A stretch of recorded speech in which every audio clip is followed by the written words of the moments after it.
What's up, Santa Monica? How you doing? All right, for those of you who don't know me, I am the Poet Laureate. And for those of you who don't know what a Poet Laureate is, someone who promotes amazing arts and literacy throughout the city. I've lived here for 40 years. I'm very proud to represent my city through poetry. So I'm going to read an original poem I wrote inspired by where we've been, where we are, and where we're going. Santa Monica was originally intended to be a port city. Its founders built a wharf thousands of feet long, imagined ship after ship docking at our water's edge, only for their dreams to be shipwrecked when Congress declared San Pedro as the port of Los Angeles. Their failure was the birth of a new kind of city, a coastal resort town, a dazzling pier that attracted thousands to its shores. Our town has fallen and been reborn more times than most may realize. In 2020, we saw the greatest shipwreck of all, a global pandemic that brought the world to its knees. Our ocean was sealed off with caution tape, but the waves kept crashing, doing the only thing they know how to do, writing love notes to the moon and knowing with certainty there would one day be high tide again. A new ship is headed to our shore. A mighty crew has built a port where we can dock and welcome home some of the dreams we once thought had been lost at sea.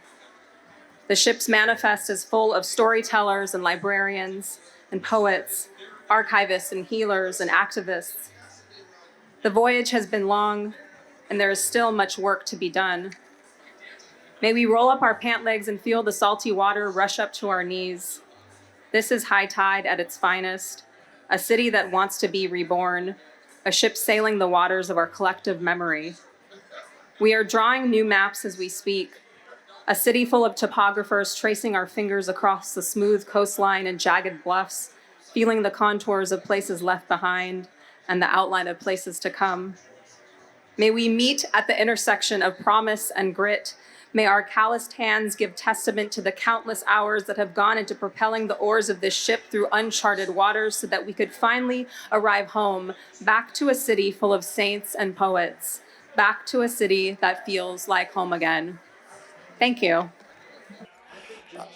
Once again, I am your host, Buku One. Welcome everybody out.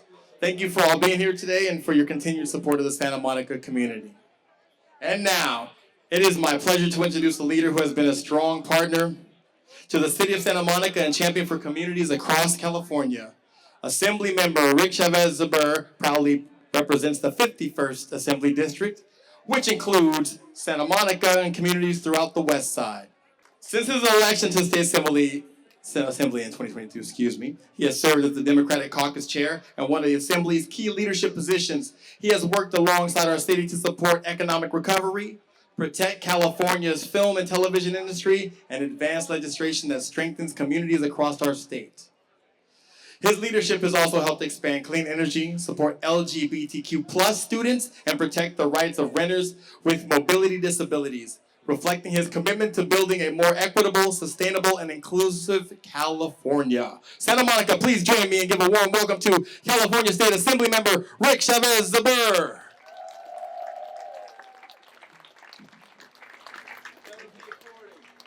Thank you so much for that warm welcome, and thank you so much for having me here today. Again, my name is Rick Chavez-Zabur. I have the privilege of representing Santa Monica in the California State Assembly. And I succeeded Richard Bloom, who I saw was here someplace, so I'm very honored to follow in his footsteps. When I was sworn in the start of 2023, there were a lot of questions around the future of Santa Monica. The pandemic had devastated our community and our tourism industry. Public safety concerns were slowing down economic recovery. Significant regulatory hurdles burdened new and existing businesses, and the city was facing enormous liability from the Eric Euler cases.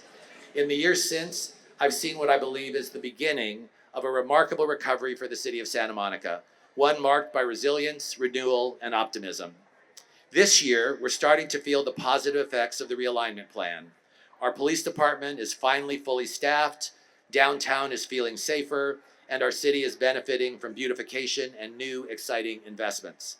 There's more to be done, but this council and the city manager, Chi, are working hard to keep the momentum going. In Sacramento, I've been proud to support the city's efforts.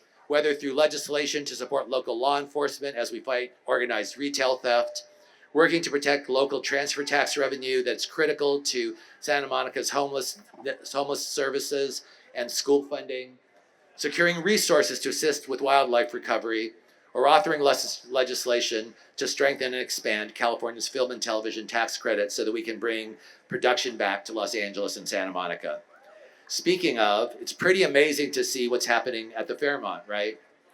Throughout it all, this city council has been hard at work, providing steady leadership and a consistent vision for a revitalized Santa Monica. Even as the 2025 Palisades fire created new obstacles, it also showed us that what we can accomplish when we all work together for the greater good of the community. With that, it's my pleasure to introduce an extremely effective leader who's committed to a bright, forward-looking Santa Monica, one that supports all residents, fosters local business, and recognizes the critical importance of ensuring public safety and affordability for our community. Please welcome my friend, Mayor Carolyn Terrosis.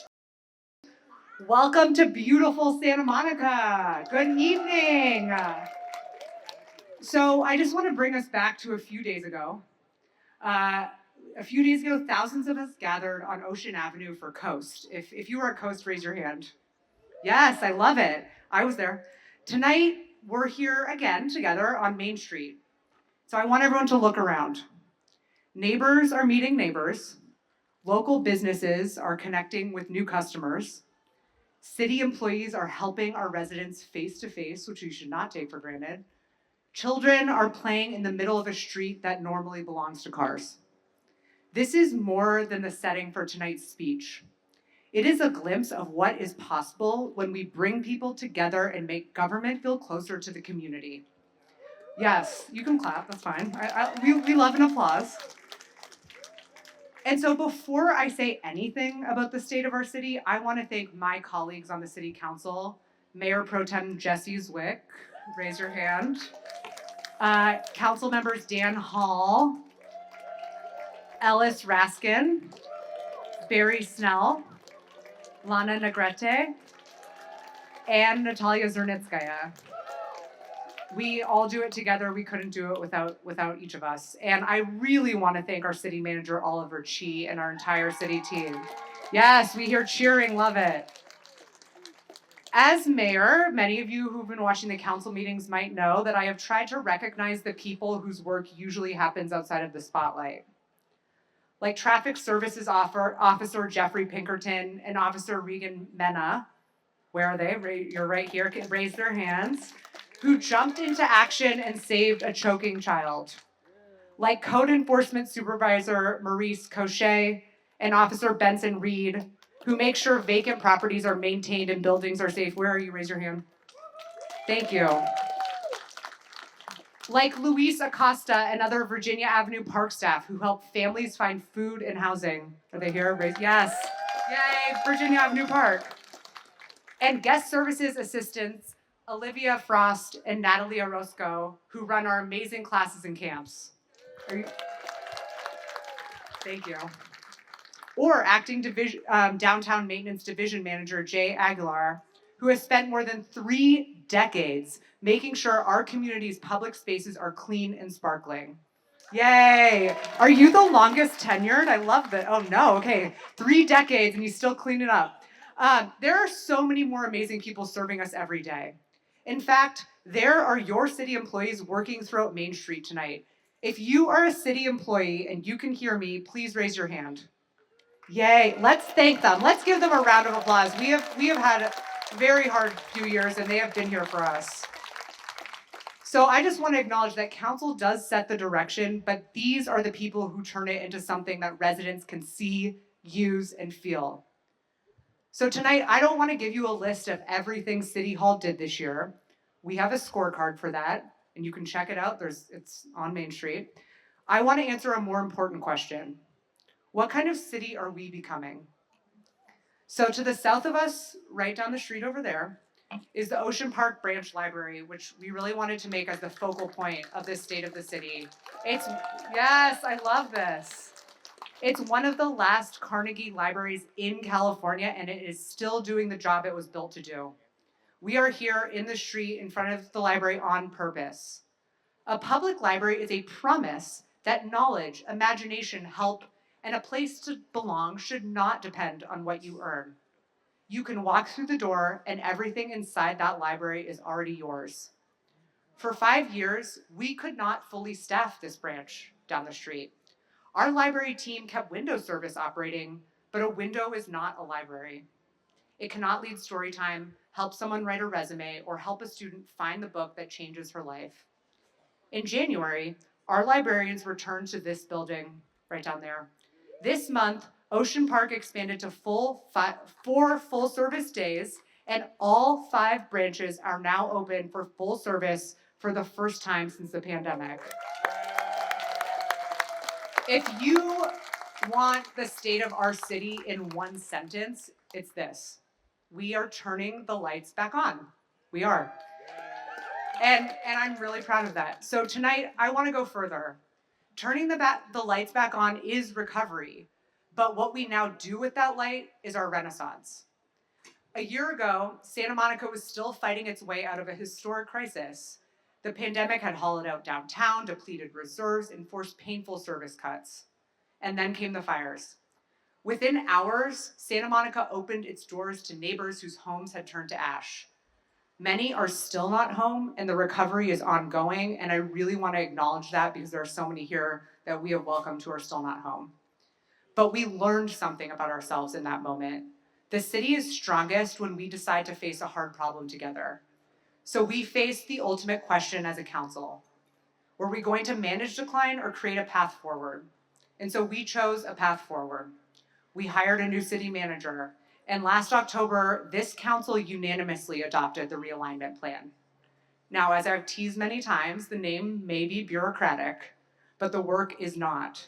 The plan put deadlines and resources behind cleaner streets, public safety, restored services, faster permitting, and support for local businesses. And it has required us to measure the results. That is why we launched the Santa Monica Scorecard. You can pull it up right now at santamonica.gov. You can visit our booths. Government is very good at announcing a new initiative, but the scorecard is intentional and it asks the harder question: is it working? So here's what the scorecard is showing us. 2 years ago, a business could pay rent on an empty storefront for weeks while waiting for their first plan check. Today, more than 9 out of 10 first-round plan checks are completed on time. That's a 40-point improvement in 4 months. For a small business owner, okay, yes, you can clap for that. That is a big deal for businesses. So for a small business owner, that can be the difference between opening in March and opening in July. And for a lot of people, that can be the difference between opening and not opening at all. Our crews have hauled away 502 tons of debris in the last 6 months. That is more than 97% above the same period last year. Now, I don't know what 502 tons of debris looks like, but I can tell you emphatically it's no longer on our street, so I want to thank all of our staff for making that happen. And I also want to thank our police department. Our police department reached full sworn staffing for the first time in more than 20 years. Yes, serious crime is down 12.5%, and the Big Blue Bus has carried 10 million riders for the second year in a row. We are so proud of our Big Blue Bus. And our general fund is structurally balanced for the coming fiscal year ahead of schedule. Now, that may not be the most dramatic accomplishment of the year, but it is the one that makes everything else possible. A balanced budget is the difference between making promises and keeping them. It is why we can invest nearly $110 million in our parks, streets, libraries, public safety, transportation, and public spaces. It is why today we are moving forward with Memorial Park, replacing the Airport Park Field. We are improving Virginia Avenue Park. We are restoring the Camera Obscura, and the Swiss House is going to be there for the Olympics. We're renewing the main library, and we're repairing the infrastructure throughout the city, again, for the first time since the pandemic. These numbers matter, but the numbers are not the vision. They are the proof that we are once again capable of delivering one. The vision is a Santa Monica Renaissance. So, over the next year, I am asking all of you to hold us accountable and judge us by 3 things. Does the city work? Can people still belong here? And are we using this extraordinary moment to create something that lasts? First, Santa Monica must work. If our renaissance is real, you should not need me to give you a speech for you to know it. You should feel it in a clean park, a repaired sidewalk, a safer walk home, and an answer when you call City Hall. A business owner should get a timely answer. A parent should know our public spaces are cared for. And when something is not working, City Hall should say so and fix it. Clean and safe are not convenient slogans. They are basic promises. Second, people must be able to belong here, because a comeback that only some people can feel is not a comeback, it is a paint job. Nearly 70% of Santa Monicans are renters. Renter stability is not a side issue for us. It is fundamental to the stability of our entire city. Our renters should be able to put down roots and age in place. They should not lose their homes because of one missed paycheck, a medical bill, or an eviction proceeding they must face alone. Okay, thank you. I got some. Okay. That is why we launched Right to Counsel. So we have a renter's right to counsel in Santa Monica. So tenants that are facing eviction do not have to stand alone. And this week, everyone check it out, we launched Santa Monica Renter Aid. First in the county. Thank you to our Housing and Human Services team. $6 million to reach families before one difficult month becomes an eviction. Residents can walk to our Housing and Human Services booth tonight on Main Street and learn how to apply. That is the government, it's that way, Aileen is telling me. That is government showing up in community. And this year, we approved nearly 1,800 new homes, including more than 450 permanently affordable homes for people here in Santa Monica. Affordability for this council is not an abstract argument. It is whether a teacher can live near her school, a hotel worker can raise their family here, a senior can remain near her friends and doctors, and young people can imagine a life here. And belonging also means refusing to give up on people. Through Samo Bridge, more than 460 people have been offered services, treatment, and housing instead of a path deeper into the criminal legal system, and that's right here in Santa Monica. Thank you to all of our staff who do this very hard work every day. More than 8 in 10 people who came into Samo Bridge accepted the help. We have also created Santa Monica's first Restorative Justice Commission and committed $3.5 million to address harms tied to the displacement of families from the Belmar Triangle and the Pico neighborhood.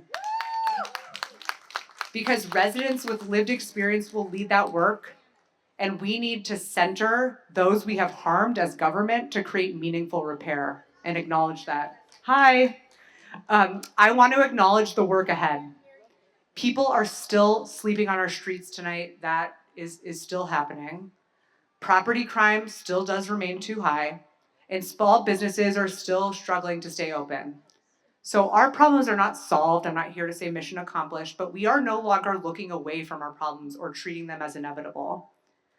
A city only works if the people who built their lives here can actually remain here. That means protecting renters from eviction, helping families through a financial crisis, creating more affordable homes, and making sure every resident can access the services and public spaces that allow them to thrive.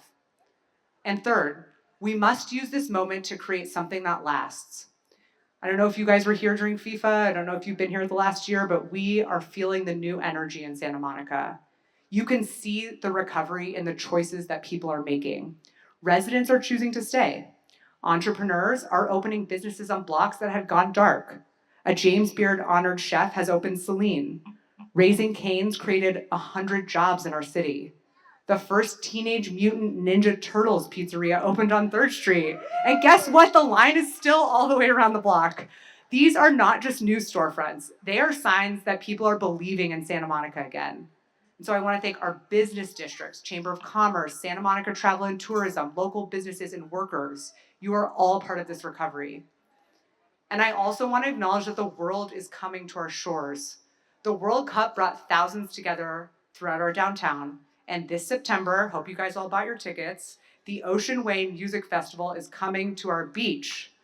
We are going to have 2 days of amazing music talent on our beach in September. On New Year's Day, our float travels down Colorado Boulevard in the Rose Parade. Weeks later, ESPN broadcasts live from Santa Monica during Super Bowl week. And in 2028, the Olympic and Paralympic Games will bring the world to our front yard. For 8.5 square miles, this is an extraordinary opportunity. But a city can host the world and leave its residents with nothing but road closures, traffic, and a cleanup bill. But we are determined to leave something more. Every major event must produce a resident dividend. That means jobs, free public experiences, safer streets, better transit, and improvements that remain after the cameras are gone. The events that we are leading up to are not the prize. The city that we create because of these events, that is the prize. Our renaissance is what remains after the world leaves. And we have another once-in-a-generation opportunity ahead of us. At the end of 2028, the airport will close and 192 acres will begin a new chapter. This is a decision about what we as a city want to leave behind. Can we create a great public park where a child growing up in an apartment has room to run? Can we create fields, trails, gathering spaces, and natural areas that bring neighborhoods together, restore habitat, and prepare for a changing climate? We are not starting this process with a finished answer, but we are starting with a public promise. This land will return to Santa Monica, and Santa Monicans are helping to shape what it becomes. That is the future I want us to create. Like I said, a city that works, a city where people belong, and a city that turns moments of enormous opportunity into something that is lasting. Okay. And so that brings me to, I'm going to try to do this without crying.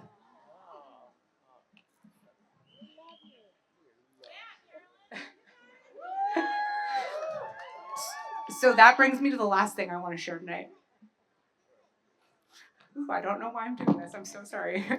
On New Year's morning, for the first time in decades, a Santa Monica float will roll down Colorado Boulevard in the Tournament of Roses parade.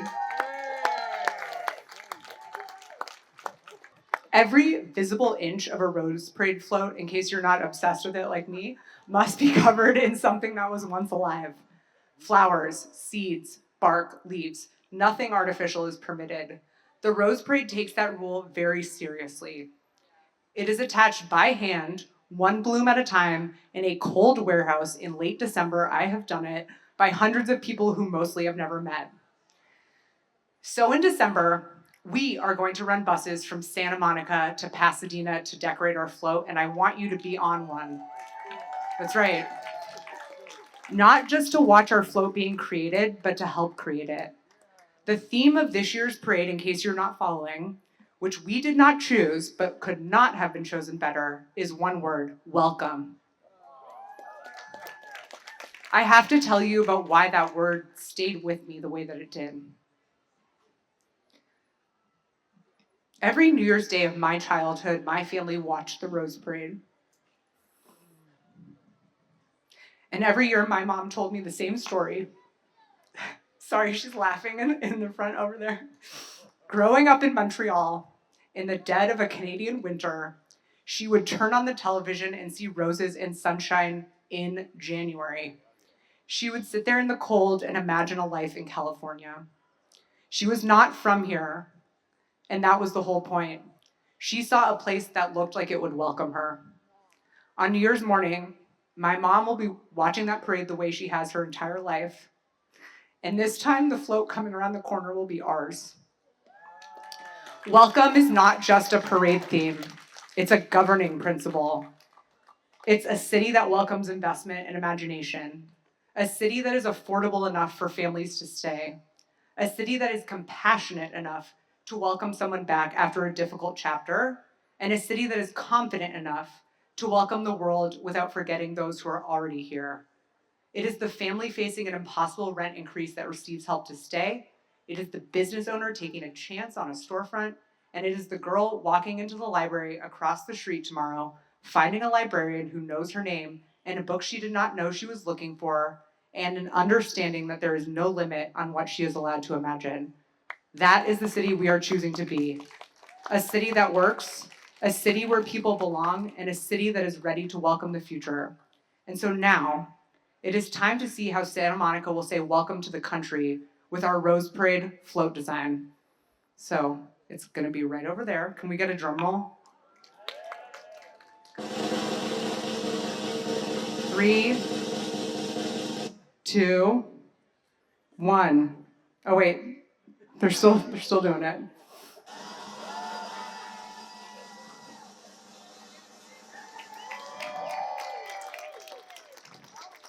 This float will be uniquely ours because Santa Monicans helped create it, one living piece at a time. And when it turns the corner on New Year's morning, I want every Santa Monican watching to point at the screen and say, that rose right there, I put that one on the float. Because this city belongs to all of us, its recovery belongs to all of us, and its future belongs to all of us. Thank you so much, Santa Monica.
When you guys are off? Yeah. Jeff. Okay. Should I think the next band goes on at 6:30. Okay. So It's six. probably 6:15, 6 o'clock. We go a little bit longer. We go like Okay. 10 minutes. Okay.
Thank you so much for sitting and watching us. We're going to do one last piece.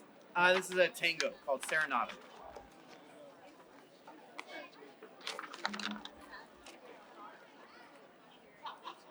Yes.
Yes. Cool, another round of applause, a round of applause. Summer High String Orchestra. Ooh, so good. Students back.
Thank you very much, everybody. Mohini Day on the bass. Give a round of applause for Mohini Day. Marco Saragliano on the drums. We are Spirit Fingers Trio. Thank you, Santa Monica, for having us out. We are a local band here in Santa Monica. Definitely not. We're gonna actually, Mohini, why don't you do a little? Do you want to do a little intro into Find? We're gonna do another composition of mine. We have a recording of this. It was recorded at the Recording Club on 9th and Olympic, also here in Santa Monica, a spot to check out, which is doing all the sound today. Thank you, Miles and Owen, for doing great sound from the Recording Club. So we've got some videos that are out from the Recording Club featuring this music. You can look it up online if you look up Spirit Fingers Trio. But now we're going to feature Mohini Day into a composition called Find.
Marcos Ragliano on drums.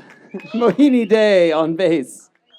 We are Spirit Fingers Trio. I'm Greg Spiro, local Santa Monica resident. Come visit us at the Recording Club sometime here in Santa Monica.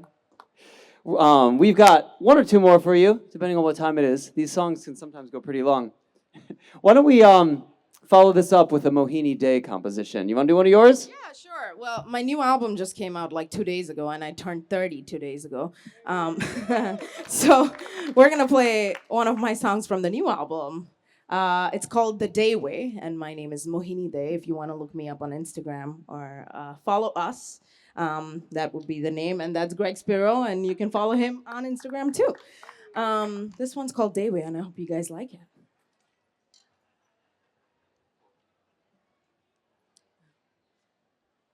1, 2, 3.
Mohini Day, everybody.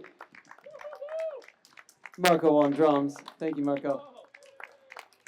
My name is Greg Spiro. Thank you very much for coming out. That might be it for us. You can check us out. Look up Mohini Day for her new record that just came out. You can look us up as a trio at spiritfingerstrio.com or on Instagram. And we look forward to seeing you guys again very soon. Thank you so much for coming to Santa Monica, State of the City.